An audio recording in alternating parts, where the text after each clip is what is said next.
사실 범죄가 언제 어디서 가장 많이 일어나는지 굉장히 궁금해서 조사를 했는데 두 기자님은 어떠세요? 무슨 요일에 이 범죄가 가장 많이 일어날 것 같은지. 제가 볼땐 목요일? 약간 회식들도 많이 하니까. 들뜨고 이러니까 또. 한 기자님은요? 금요일 날 뭐 아무래도 놀다가 실제 통계를 보면 토요일에 강력 범죄가 가장 많이 일어납니다. 그래서 토요일에.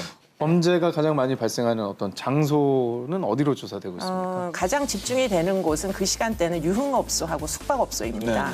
아무래도 이제 술, 알코올이 이제 문제가 되는 경우들이 많이 있고요. 이번에 이제 강남역 사건으로 상당 부분이 화장실, 특히 이제 공중 화장실이 위험하다라는 것이 알려졌는데요.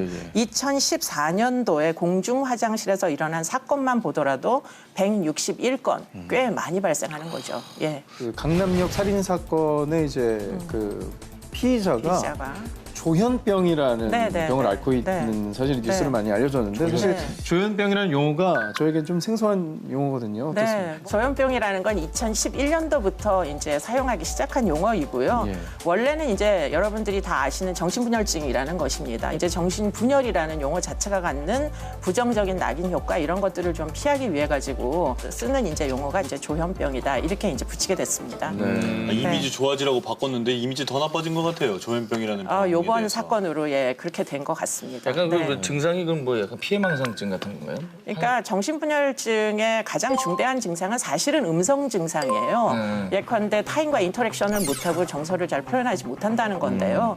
지금 범죄와 연루되는 사람들은 양성 증상이 심한 사람, 그중에서도 지금 말씀하신 대로 피해망상이 심한 사람들이 이제 피해를 당할까 봐 오히려 흉기를 들고 다니다가 착각을 하고 이제 흉기 난동을 부려서 사람을 인명피해를 내는 그런 사건들이죠. 조현병 환자라고 해서 모두가 위험하다거나 모두가 범죄를 저지른다거나 뭐 그렇게 볼 수는 없는 거네요. 저희는. 네, 맞습니다. 조현병 환자들 중에 약물을 잘 복용하고 이런 환자들은 사실 타인을 공격하기는 일단 굉장히 어렵고요. 오히려 네, 병의 계획적인 특성상. 행위 자체를 하기가 어렵습니다. 그렇기 때문에 전반적으로 봤을 때 정신분열병 환자들은 사실은 위험하지 않습니다. 그런데 이제 이번 사건 때문에 뭐 아주 특수한 경우가 보도가 많이 되다 보니까 자주 접해서 많이 발생한다 이렇게 이제 오해들을 하는 것이고요.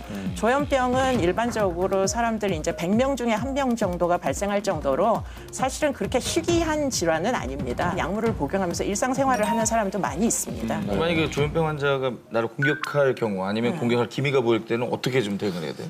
일단은 주의를 좀 이렇게 다른 쪽으로 환기를 시키시고요. 그분들은 지속적으로 주의를 유지하는 게 생각보다 굉장히 어렵습니다. 이제 증상 자체가.